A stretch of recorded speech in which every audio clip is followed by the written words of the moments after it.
incredible stories told within video games, but very few strive to use gameplay mechanics and concepts to heighten the tension of their storytelling and put you in the role of the character you are playing in ways that only games can. Games like Mass Effect and Baldur's Gate give choices in dialogue to craft the player experience, but most take the easy route and tell a story in the form of a movie, where most gameplay mechanics give the player something to do in between cutscenes while you watch the story play out. Not that that's a bad thing. Most games are just seeking to be fun, but you really have to respect the games that go above and beyond in such ways to find gameplay mechanics that add to the theme of the story and seek to tell a story not just through dialogue, but its gameplay mechanics. Yurukill The Calumniation Games is a video game that does just that. Yurukill does combine mechanics of a visual novel and a shoot-'em-up to give off the feeling of diving into the human psyche and emulating what it's like to have a debate using bullet hell mechanics as an analogy. Yurukill is a game that had me on the edge of my seat from beginning to end. NIS America was kind enough to provide me with a review code of the game for the PlayStation 4 version, so all complaints in performance will be directed towards playing a base model PS4. I look forward to sharing my thoughts with everyone. Do me a favor, hit the like button, subscribe to the channel, and let's fly headfirst into the unknown in our Yurukill The Calumniation Games review. Yurukill was developed by G-Rev, who is most known for their work in the shoot-'em-up genre. They have worked on such titles as Darius Burst as well as many other arcade shooters popular in Japan. The story was penned by manga writer Homura Kawamoto, who is perhaps most famous for his work on the manga Kakegurui Compulsive Gambler. The soundtrack was composed by Yuko Komiyama, who has worked in the past on games such as Mega Man and Monster Hunter. This was about all the development history I could dig up online. If you've got more interesting tidbits, feel free to share them in the comment section and enlighten us below. Before we start talking about Yurukill's story, two quick things I want to say. I will not be covering its full story in this review since it is a new release, so no in-depth analysis you've come to expect from my retrospectives. Also, if you intend to go into this game blind and want no spoilers whatsoever, either watch this video in audio form or click away, because it's impossible to show any gameplay spoilers without some of the scenarios being spoiled. That said, I will only be showing footage from the first scenario when it comes to gameplay, and the rest will be carefully chosen to avoid spoilers. Now that I've got that covered, let's talk Yurukill's story, because we've got quite a thrill ride to talk about here. We take the role of Sengoku, a 29-year-old delivery boy who has been imprisoned for a crime he swears up and down he did not commit. The crime he's being accused of is arson, which resulted in the death of 21 people after an apartment complex burned down. We find out him and 4 other criminals who also claim they have been falsely accused for crimes they did not commit find themselves on a prison ship together. A mysterious masked woman known as Binko informs them they are heading straight for the island where an amusement park called Yurukill Land exists. Accompanying them on this journey are 5 other individuals. These 5 members are known as executioners, promised to have their wish granted if they win the Calumniation Games. First up, we have Sengoku and his executioner, Rina.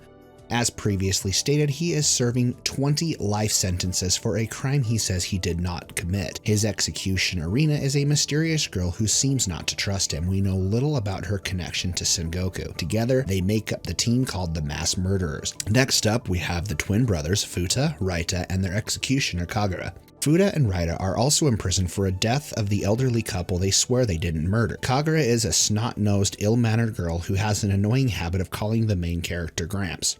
He's 29.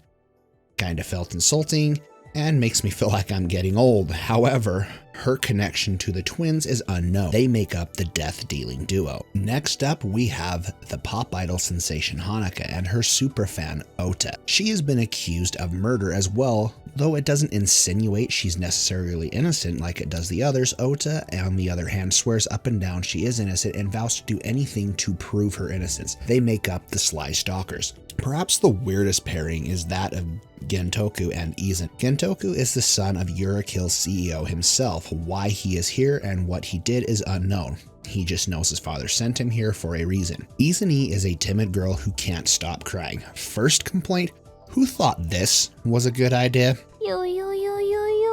Seriously, some things don't need to be voiced, and this is one of them. Moving on, what little we know of these two, they make up the team Binko calls the Crafty Killers. And lastly, we have Alan Poe and his sister, Christina Kobayashi. I'm sure if you uncover his mask and pay attention to their red collar scheme, you can imagine what death awaits him at Yurukill. These two act like bumbling idiots and are so over the top, I love them. They provide much needed comic relief to the game. What these two are here for are unknown, and they are the only characters, as a matter of fact, that stick out like a sore thumb and feel like they shouldn't be on the prison ship to begin with. They make up the Team Peeping Toms. Well, with introductions out of the way, let's take the midnight train going anywhere and see what Yurukill has in store for us, shall we?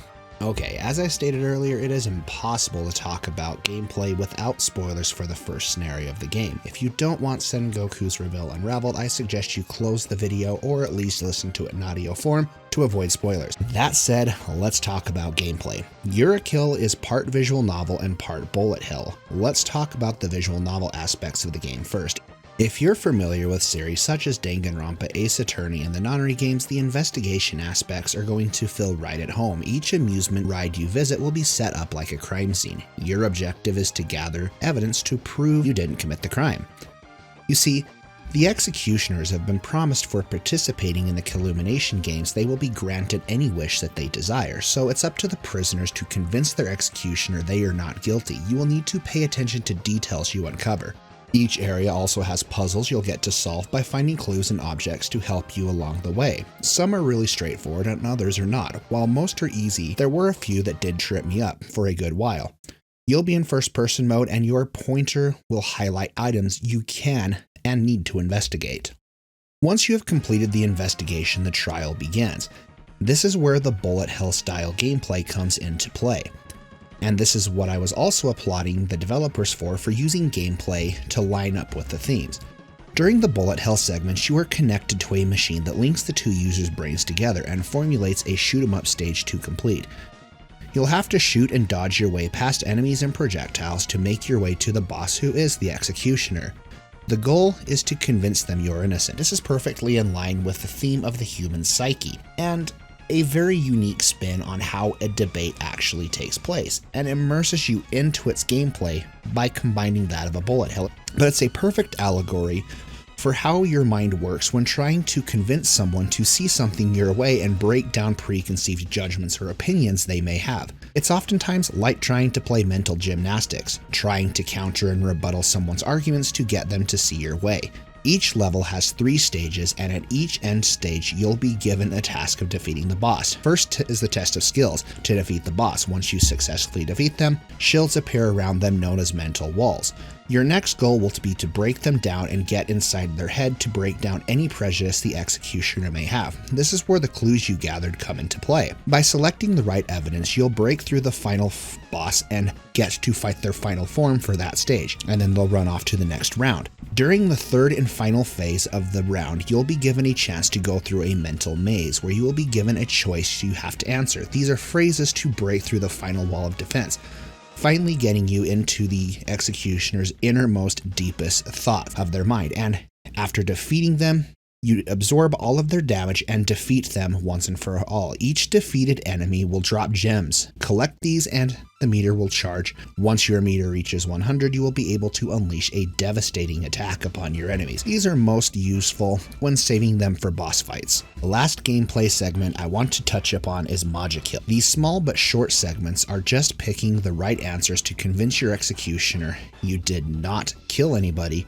in heated emotional moments during the investigation. There really isn't much to them, and it's more or less choosing the right answer, and can sometimes be trial and error, especially if you pick that wrong answer. Some other quick notes: the game's difficulty scales depending on how you are doing during the bullet hell sections. If you're having a flawless run and not taking any damage, the game will scale to a harder difficulty, though you're also able to go in the menu to lower the difficulty level if you are also having a hard time.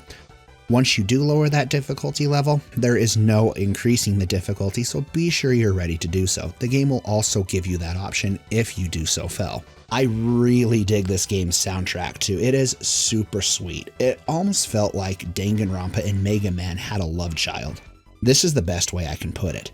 I think the investigation parts do sound too much like Danganronpa, and I'll admit I actually thought this was the same guy composing it. However, it wasn't. Yurukill really shines in its bullet hell sections. The use of guitar and other instruments really brings an intensity to these battles and makes killer tracks to listen to during the bullet hell sections.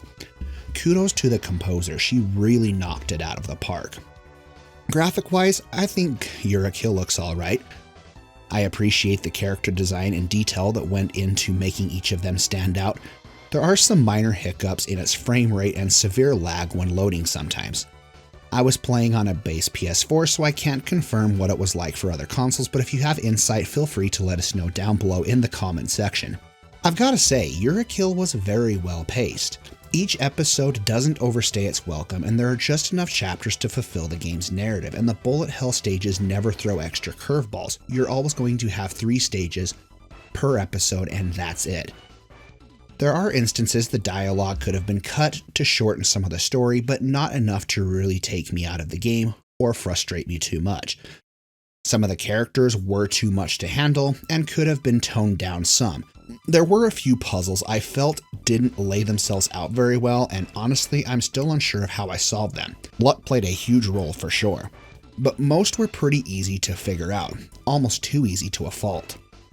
It was, however, nice to have a game where puzzle solving just existed for once, as it's something I've really started to begin to miss during modern game design. Overall, I found Yurukill to be quite a thrilling ride. The story was good, the scenarios were well done, and it kept me on the edge of my seat for sure. It was nice to rekindle the love for a genre I haven't played in years and remember how much fun I used to have with bullet hells. It also inspired me to look a bit more into visual novels here on the channel. There is even a score attack mode for all the sadists out there who want to torture your poor thumbs and give yourselves carpal tunnel. But I highly recommend checking out this game.